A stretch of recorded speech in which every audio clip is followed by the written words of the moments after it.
Hi everyone, আসসালামু আলাইকুম। কেমন আছেন সবাই? আশা করি ভালো আছেন। আমি আজ আপনাদের সাথে শেয়ার করব তেল পিঠা। তো প্রথমে একটা বাটিতে আমি 1 কাপ নিয়েছি আতপ চালের আটা, তারপরে 1 কাপ হচ্ছে এটা ময়দা, হাফ কাপ গুঁড়া দুধ, সামান্য লবণ, তারপর বেকিং পাউডার। এবার সবগুলো উপকরণ একত্রে ভালোভাবে মিশিয়ে নিব।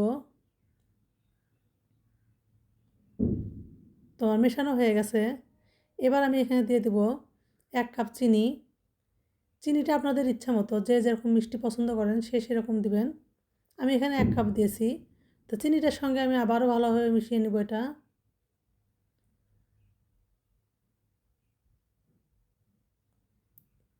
তারপর এখানে আমি দিয়ে দেব দুধ, জাল করা দুধ এটা। দুধটা আমি আগে থেকে জাল করে একটু ঠান্ডা করে নিয়েছি, মানে হাতে যাতে সহ্য হয় এরকম।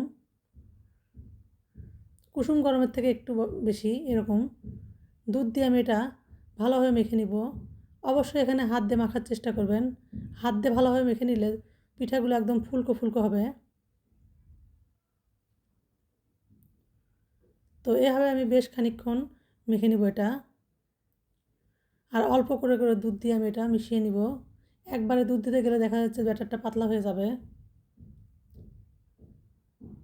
তারপর আমি এখানে দিয়ে দেবো একটা ডিম। এই পিঠাতে ডিমটা দিলে খুবই সুন্দর একটা ফ্লেভার আসে, আর খেতেও কিন্তু খুব মজা লাগে। ডিমটা দিয়ে আবারও ভালোভাবে ফেটে নিব।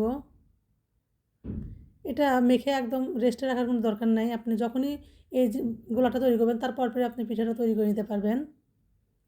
তারপর একটা কড়াইয়ে আমি পরিমাণ মতো সয়াবিন তেল দিয়ে দিব। তেলটা ভালোভাবে গরম করে নিব আমি এখানে।